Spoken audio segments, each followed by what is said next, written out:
umagang kay ganda. Thank you Lord sa mga pagpapala. Hindi ka nagkukulang, biyaya mo'y sapat. Thank you Lord sa kalakasang taglay. Thank you Lord sa bagong umaga. Hindi ka nagbabago, pag-ibig mo'y sapat. Ito ang lagi aawitin ko, para sa'yo, para sa'yo. Every gising is a blessing. Every day is the day of the Lord. Every gising is a blessing. Every day is the day of the Lord. This is the day of the Lord. This is the day of the Lord. This is the day of the Lord. Thank you Lord sa umagang kay ganda. Thank you Lord sa mga pagpapala. Hindi ka nagkukulang, biyaya mo'y sapat. Thank you Lord sa kalakasang taglay. Thank you Lord sa bagong umaga. Hindi ka nagbabago, pag-ibig mo'y tapat. Ito ang lagi aawitin ko, para sa'yo, para sa'yo. Every gising is a blessing. Every day is the day of the Lord. Every gising is a blessing. Every day is the day of the Lord. This is the day of the Lord. This is the day of the Lord. This is the day of the Lord.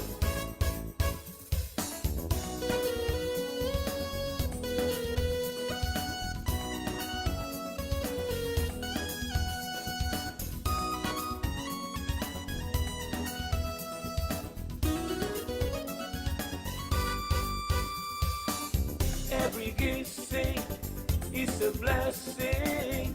Every day is the day of the Lord. Every gising is a blessing. Every day is the day of the Lord. This is the day of the Lord. This is the day of the Lord. This is the day of the Lord.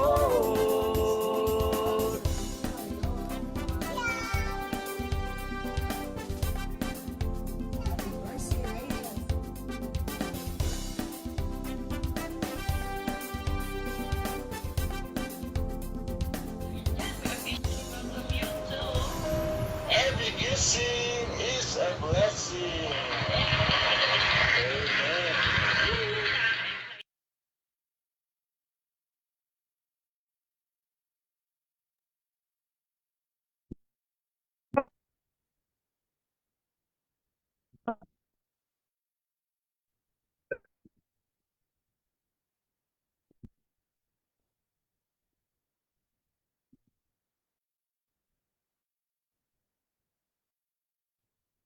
Amen.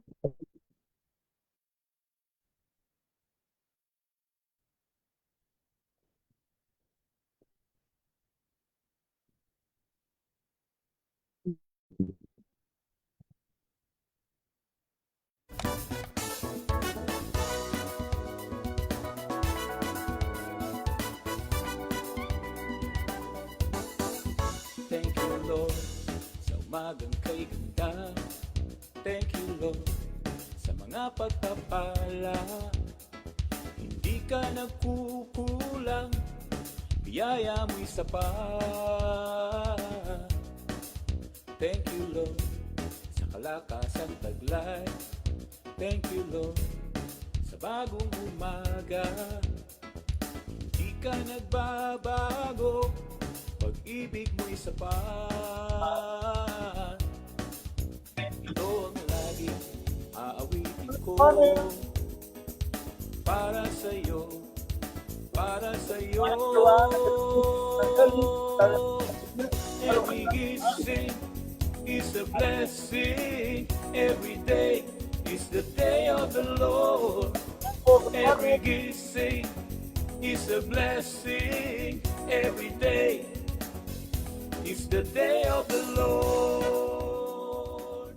This is the day of the Lord. This is the day of the Lord. This is the day of the Lord. Okay, so hello. Yan, naging magandang natin. Praise God for this wonderful day. God is with us and God is for us. Tayo ay susupunan. Sampat si Lord. Ever. So, ito ay, tayo po ay magpulit sa Panginoon.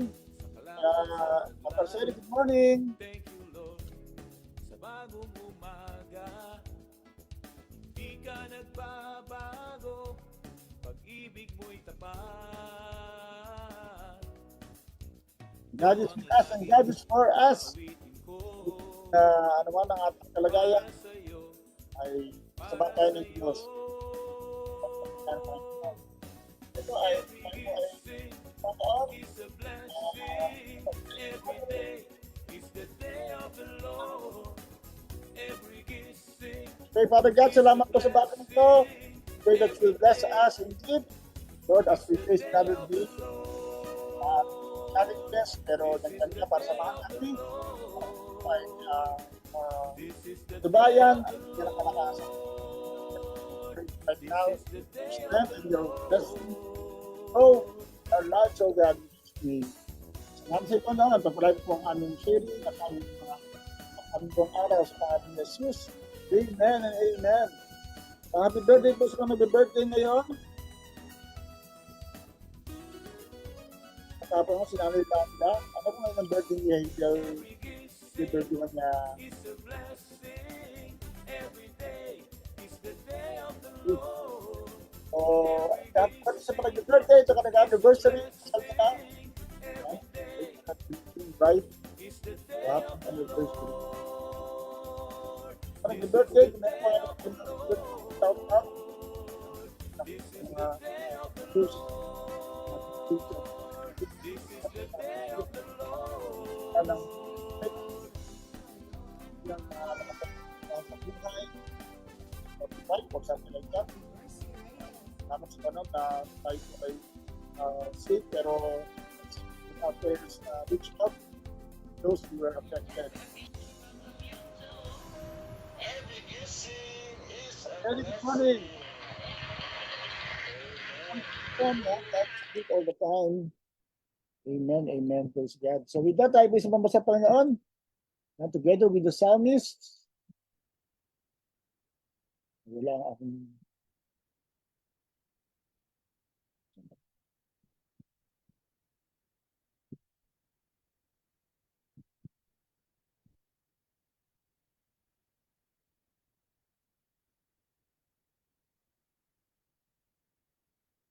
praise God. So, God is good. Magandang araw. Araw ngayon. So, kung mainit man stay hydrated.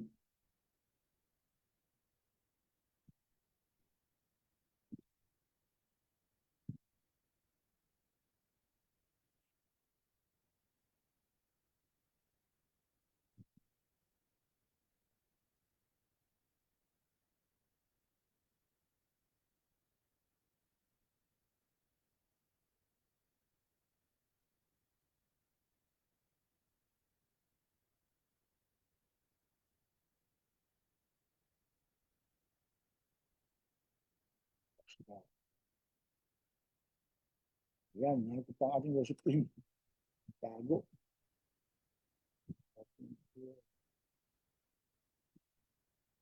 Good morning po sa mga nandiyan. So, let's worship God together.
Let's worship God. Yan. So, session sa delay.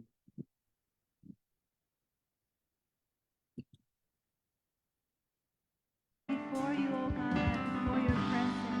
Hallelujah. Here I stand forever in your mighty hand, living with your promise written on my heart.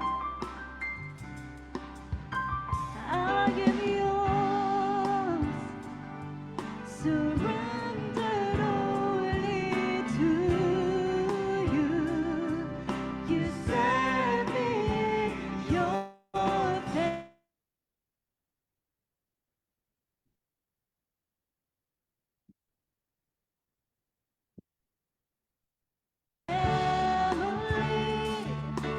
calling me your own. Now I belong to you. All I need, your spirit, your word, your truth. Hear my cry, my deep desire to know you more. In your name, I will lift my hands to the King. This anthem of praise I'll bring, heaven knows. I long to love you with all I am. I belong to you.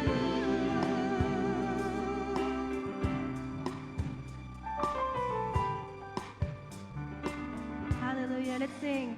Here I stand forever in your mighty hand, living with your promise written on my heart. I am yours, surrendered only to you. You set me in your family, calling me your own. Now I belong to you. Lord, I belong to your presence. Your spirit, your word, your truth. Hear my cry, my deep desire to know you more. In your name, I will lift my hands to the King. This anthem of praise I'll bring, heaven knows. I long to love you with all I am. I belong to you. Jesus, we stand before you now. Here I stand forever in your mighty hands, living with your promise written on my heart. Come on, church, let it be a declaration of our praise to our God. Hallelujah. Thank you, Jesus. Surrendered only to you. You set me in your family. Thank you, Lord, calling me your own. Now I belong to you.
Amen, amen, for that wonderful worship time with the psalmist. Praise the Lord. We belong to the Lord. Amen. Kaya nga, kung we belong to the Lord, let's really do our part in winning this nation, this generation for Jesus. Let us be the soul-winning church that is up for His coming. Yan natin sinimulang kahapong serya na kung saan talagang alam natin kung tayo nasa last days na, ito na talaga ang last minute. Tayo nga po ay tunay na magpapanalo ng kaluluwa sa Panginoon. So let's do everything, every effort, do that. Ito ng verse na ating binasa kahapon. Ipapangaral sa buong sanlibutan ang magandang balitang ito tungkol sa kaharian ng Diyos upang magsilbing ba totoo sa lahat ng mga bansa at saka darating ang wakas. Amen. So talagang yan na, nagyan na ang wakas. Alam natin mga nangyari sa atin sa mga nakarang araw. Yung matinding lindol, dito sa Pilipinas, mayroon pang matinding lindol na nababalita yan somewhere else. At yung nabasa pa ako, 9 magnitude. Grabe. Kaya pag-pray po natin ng ating bansa, even ating Metro Manila at karating probinsya, katulad ng Bulacan, na kapag sumama ang 7.2 earthquake sa Metro Manila or something like that, siguradong kasama po tayo. Pero yan po ay kasama sa hula, kasama sa wakas na magkakaroon ng matinding paglilindol, mas frequent as ever. Ngayon nakita natin nakabi-kabila ang paglilindol, di ba?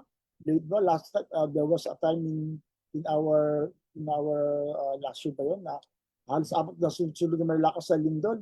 Dahil lipat-lipat sa Cebu, Mindanao, etc. At sa Luzon. At yun, meron naman. So, we're praying na talagang tayo ingatan ng Lord. Pero alam natin, that's one of the signs na darating na ang wakas. Kaya nga, let's win souls for Jesus. Kaya nga, a soul-winning church, sa natin kahapon, has the heart of Jesus. Yan, ang puso ng Panginoon. At ang puso ng Panginoon na yan ay walang iba kundi ang kaluluwa. Yan po ang desire ng Lord na tayo po ay magkaroon ng desire para sa kaluluwa.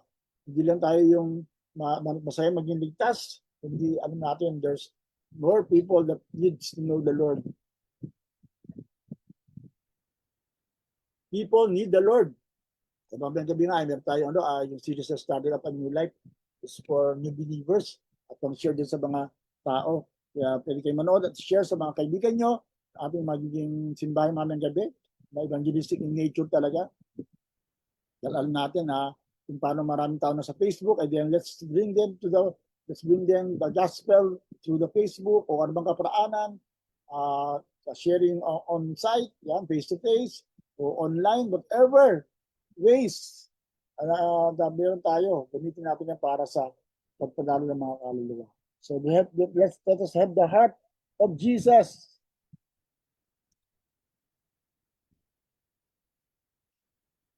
Yan, ano bang heart of Jesus? Sabi dito,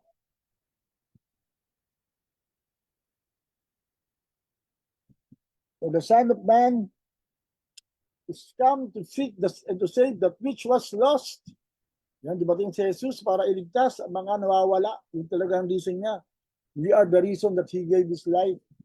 Diba? That He suffered and died para sa kaligtasan natin. Kaya kung tayo naligtas na, then we have now the challenge to reach out others para po sila po ay maligtas din. That's the heart of Jesus. Ito na natin mapag-usapan kahapon. Kaya assignment tayo, let's pray for unsaved family members, develop compassion instead of condemnation, katulad ng sa ating gobyerno, ask God to break your heart for souls. So mismo kung wala kang burden, talagang ngayon magkaroon ko ng burden para sa kaluluwa. Kasi we need that. Amen? We need that. I need Jesus in my life, sabi ni ng Diyos. Sister Nelly, good morning.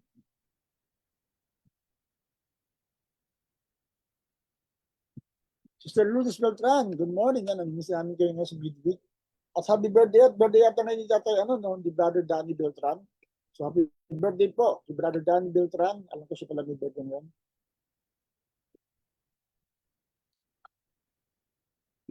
So, come on. So, praise the Lord. So, ngayon po, pangalawang pag-usapan natin ay yung a soul-winning church understands the urgency of His coming. Yan, the urgency of His coming, talagang malapit na. Malapit na. Dumating si Jesus. Wow, grabe. Ano sabi ng John 9:4? I must work the works of Him that sent me while it is day. The night cometh when no man can work. O diba darating pa noon talaga wala nang pwedeng magtrabaho eh. Darating ng rapture, ang Antichrist, mahirapan ka na talaga mag-share kung ikaw na iwan. Pero sa atin na talaga may panahon pa kaban, let's do this. At Tagalog sabi, kailangan gawin natin ang mga pinapagawa na nagsugo sa akin. Habang may araw pa, habang may panahon, darating ang gabi kung kailan wala nang makakapagtrabaho. The time will come that we cannot be able to share the gospel. So habang meron tayong pagkakataon mag-share ng gospel, come on, share the gospel to everyone. Talagang let's do everything upang tayo po ay makapag-abot ng mga kaluluwa. Yan, baan mo ma-share, pwede mong dalhin sa church, sa cell group, yan, o di ba? Kaya ikaw mismo mag-share at alam natin na marami po ang talagang mag-bless from that. Yeah.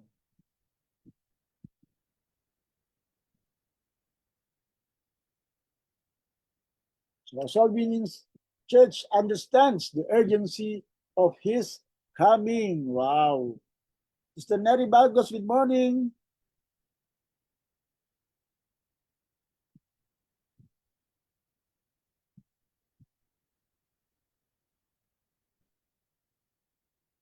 Pero, okay.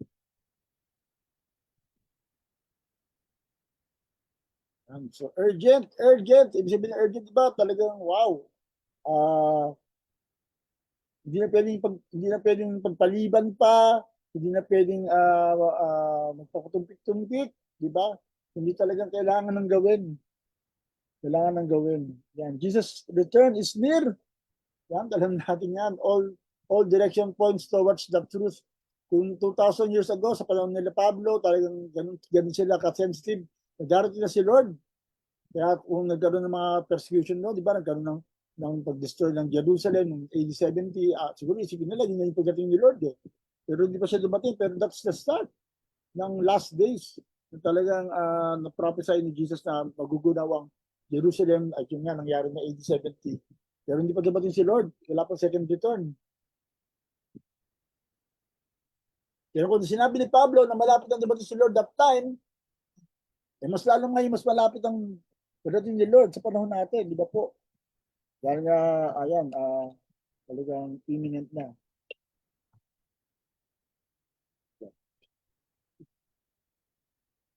Ayan, okay. So time is running out. Ayan, talagang, wow.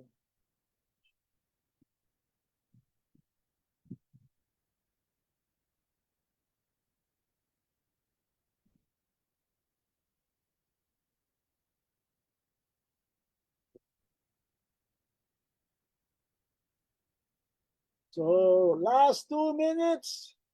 Last 2 minutes, kapag sinigaw sa basketball, nagbabandili ka na talaga. Kailangan talaga may mangyari.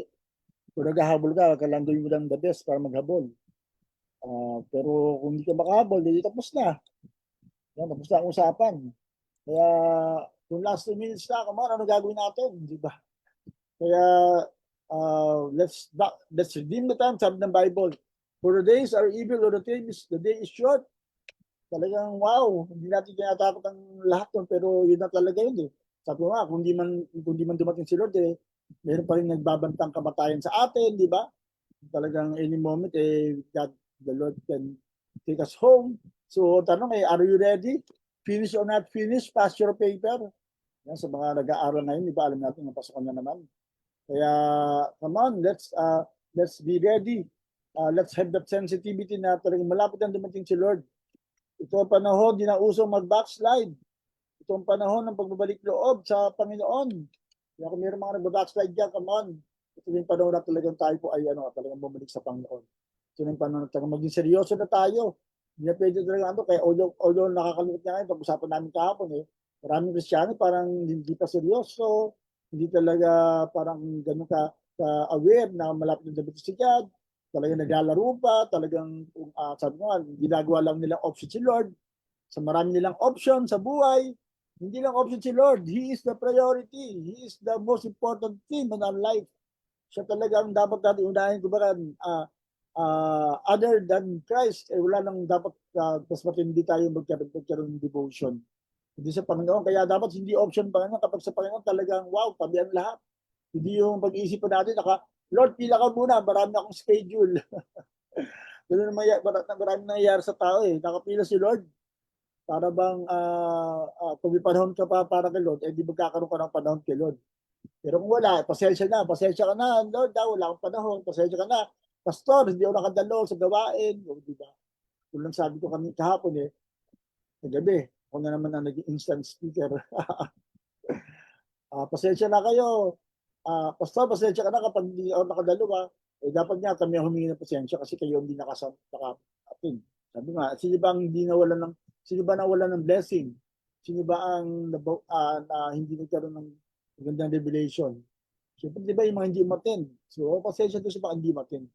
So, sa mga umattend, alam natin na there's so much blessing. So, I'm not judging or condemning anyone, pero let's have this mindset na talagang kung time is short, the time is near, urgent ang lahat ng panahon, you will give much more premium sa Panginoon. So, bibigay ka ng talagang kahalagaan sa Panginoon dahil nga kung hindi nga tayo naka-ready, tapos dabating si Lord, talagang kawawa tayo, pasensya na talaga doon. Ayan, okay. Sabi ni Diyos, ito ang panahon ng pagbabalik loob. Natin Glory ko, good morning again. So, dapat talagang tayo ay magseryoso na sa Panginoon. Let's get serious. May problema ba? Serious to sa sakit Serious na sakit. Bago maging serious sa sakit, magseryoso tayo sa Panginoon. So, evangelism is not optional. It is urgent. Yan. It is urgent. Talagang urgent na talagang mag-evangelize. Urgent na talagang magpanalo ng kaluluwa. Urgent na talagang tayo ay tunay na bukas sa pagkakataon na kung saan ang gospel ay tunay na ma-share natin. In any ways possible, gamitin natin ating influence, mga event na sa buhay natin, katulad ng kasal, birthday, or whatever, take that every opportunity, talagang to share the gospel at anong sitwasyon. Amen. Kaya kung ganoon talagang tayo, ganoon na puso natin, wow, talagang mas magiging talagang exciting ang langit kasi maraming pupunta sa langit mahal natin sa buhay, di ba? Yung kanina nag-pray tayo para sa prayer request sa offering envelope. Alam natin kasama sa mga prayers ng marami sa atin ay kaligtasan ng ating mga pamilya, di ba? Kasi talagang ang hirap diba, lukot naman kung ikaw lang pupunta sa langit. Kasi pamilya mo hindi pupunta, di ba? Come on. Praise God.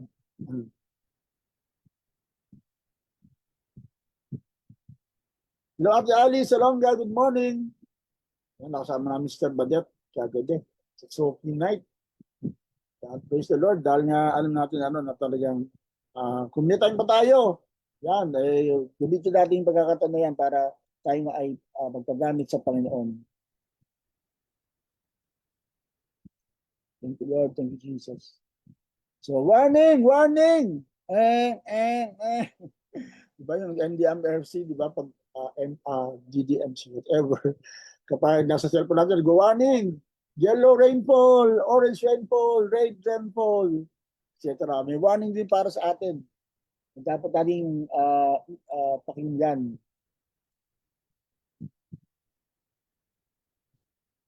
A sleeping church in the last days becomes distracted by comfort, entertainment, and division. Diba?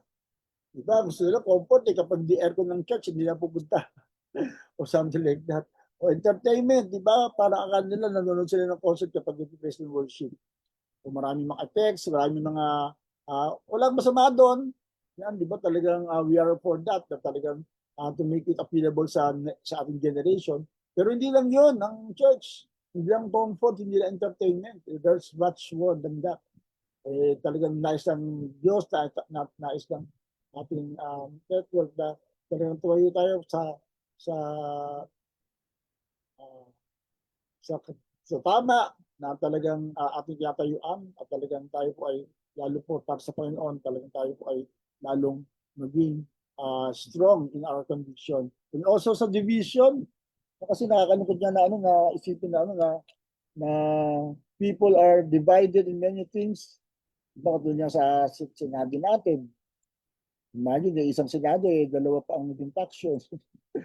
Nakakalungkot at tayo mga Christians, naapektuhan pa, di ba? May nagkakampiyan and all that. Hindi nakakatulong. Ang trabaho natin, sabi ng Bible, manalangin para sa ating bansa, mamagitan. Hindi tayo yung magtumakampi, hindi tayo yung mamagitan para sa ating bayan. Amen to that, di ba? Kaya, kung meron tayong dapat na iwasan din talaga, yung tayong pagkakabahagi, ang isang meron nga ay, siyempre, minsan sa mga paniniwalaan at sa mga priorities and all that. Pero sana po ay talagang magkaroon tayo ng sense of unity, magkakaisa para sa ating church. So, come on, let's do that for the glory of God, na tayo nga po ay talagang magkaisa katulad nga po ng verse na sabi. Ito yung isa sa mga talagang dapat na ginagawa natin.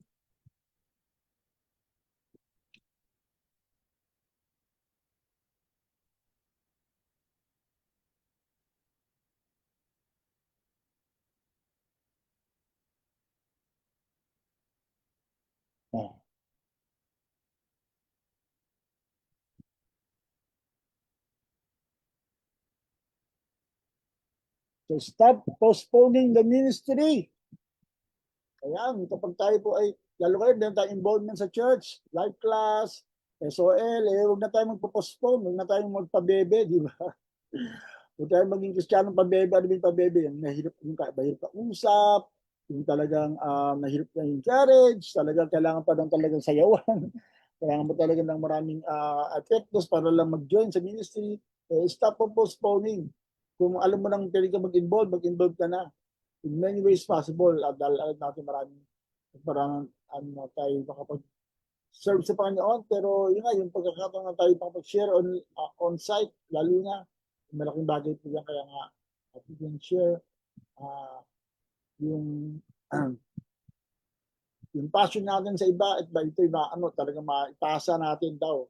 Ang dami lang mas marami share ng word of God. Amen. So come on, share the gospel, share your passion, train others, bring others to maturity. Para lalo talaga mas marami makakilala sa Panginoon. Amen and amen to that. Praise the Lord. Wala po. Yan mo tayo magpadala sa takbo ng mundo, manatili naglilingkod at manalig sa Panginoon. Wow, lalo na ngayon, talagang shaking talaga. Yung paglilindol na yan, physical shaking din, talagang meron spiritual shaking din. Talagang mga pastor, grabe, talagang shaking ngayon. Ang dami mga pastor na may mga challenges.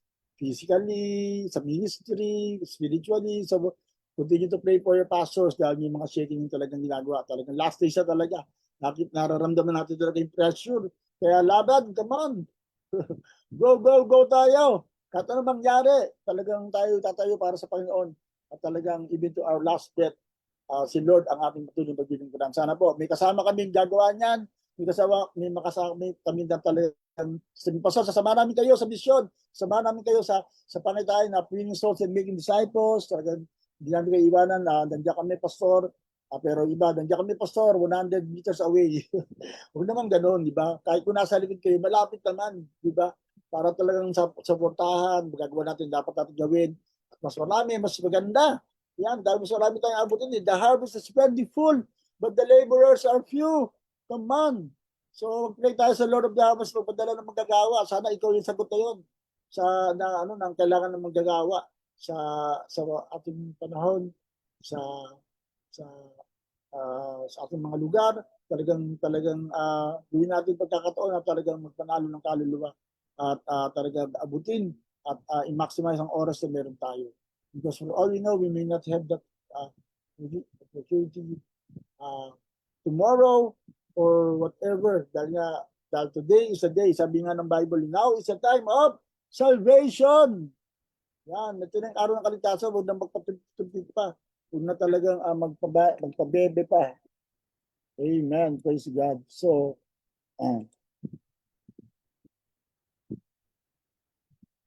stop postponing the ministry. Get involved, get engaged. Number 2, invite people while there is still time. Mag-invite po tayo sa life class o sa cell group, sa church service, at sa anumang kaparaanan, kahit share na sa kayong dalawa, magkakapi lang, something like that, pero share mo na pala yung gospel. Maganda talaga na talagang ikaw ay hindi nag-iisa. Misusunod ko sa ginagawa mo. Amen, amen. Praise the Lord. Thank you, Lord. Thank you, Jesus. Hallelujah. Yan. So invite people while there is still time. Pangatlo, live every day with eternity in mind. Yan, live every day with eternity in mind. Talagang, alam natin, hindi tayo dito. Diba? Huwag kang mahalin, sabi ng Bible. Aalis din tayo dito. In whatever way possible, maaring mauna kamatayan o mag-rapture, pero hindi tayo taga dito. Kaya nga sabi ng sakata, the pain na naranasan mo yun reminds us that this is not our home. Amen. The pain reminds us that this is not our home. There's much more na talagang naghihintay para sa atin. Pero because of that fact, talagang gawin natin yung bahagi natin while we are waiting, while we are still here on earth. Amen. At ilo maglalang, good morning. So live every day with eternity in mind. Wow. Yes, Lord. We're living for eternity in mind. Yan, praise the Lord. Talagang, come on. Talagang tayo po ay magpasalamat sa Panginoon dahil binibigyan pa rin niya tayo ng chance para mabuhay. So habang tayo may panahon, ay gamitin natin ito para sa kapurihan ng Panginoon. So let's pray na tayo maghinganda tayo para sa pagdating ng Panginoon. Amen. Hindi ba siya dumating bukas o makalawa, whatever sa ating panahon. Pero ang mahalaga, ganda tayo at yung mauna man ang kamatayan, ready tayo because He is with us. And your stuff will comfort us and even in the whatever valleys we're going through, kasama natin ang Panginoon. And therefore, we can really share the good news and even warn people na talagang these are the last days. Sayang naman kung sila po ay magtumanggi sa gospel. Kung sino man ang tatagal ito, come on, let's share to them and let's really bring them to a greater commitment with God. Let's pray. Father God, salamat po sa bagang ito. Salamat po sa patuloy na mensahe na ikaw malapit ang dumating. Lord, maunawaan namin na time is very short at we need to do our part, Lord, while it's day, God. Pero palagi po bawat sa Panginoon na ito ay mahamon, natulungan mag-engage sa tayo sa mag-engage anumang mga kadahilanan na mayroon maraming manang nangyayari na, may mga namamatay na sa nakarang lindol at yung mga kinukuha naman ng Panginoon na that should serve as a warning na talagang malapit ka ng dumating Panginoon. So may be able to prepare ourselves sa pagdating mo. At sana po maligtas, ang dapat maligtas ang mga mahal sa buhay, ang makakilala namin at lahat na nakakasalamuhan namin, ma-share namin ang mabuting balita ng kaligtasan. Lalo starting with our families, oh God, in Jesus' name. Lord, pagpalain mo din po mga may birthday ngayon sa araw na to. Ikaw po ang patuloy sa mga kanila, lahat ng mga nag-anniversary ng kasal nila. In Jesus' name, God. Salamat sa Panginoon. Salamat po sa patuloy ng pagsawa sa atin. Sa po ang kapurihan, kaliwalatian sa pangalan ni Jesus. And everyone say, Amen and Amen. Praise God. Yan, sa liwanag po niyan, tayo po masamantala magpaalam. Tomorrow po ay another word of God na papakinggan natin. Talagang to inspire us to really do our part in reaching this world for our Christ. Amen. So with that, tayo magkita ka dito mamayang gabi para sa everyone for Christ o simbahay online. And then tomorrow, 7 a.m., dito pa rin po sa Every Gising is a Blessing. God bless. Shalom, shalom.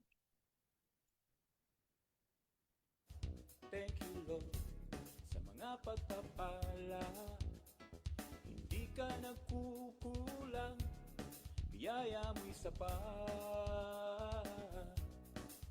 Thank you, Lord, sa kalakasang taglay. Thank you, Lord, sa bagong umaga. Di ka nagbabago, pag-ibig mo'y sapat. Ito ang laging aawitin ko, para sa'yo, para sa'yo. Every gising is a blessing. Every day is the day of the Lord. Every gising is a blessing. Every day is the day of the Lord. This is the day of the Lord. This is the day of the Lord. This is the day of the Lord. Thank you, Lord, sa umagang kay ganda. Thank you, Lord, sa mga pagpapala.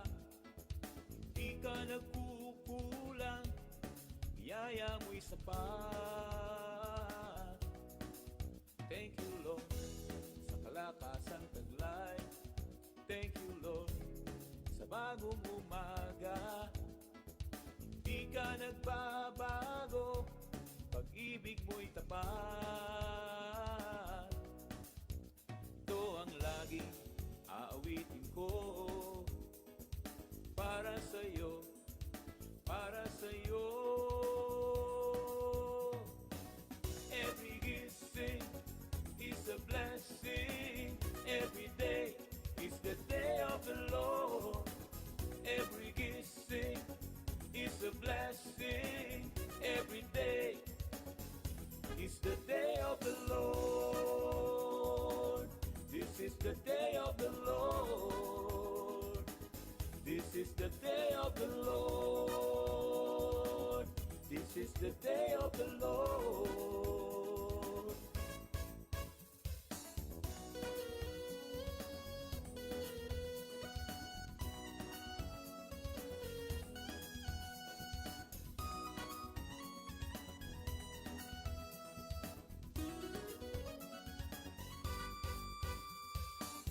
Every gising is a blessing.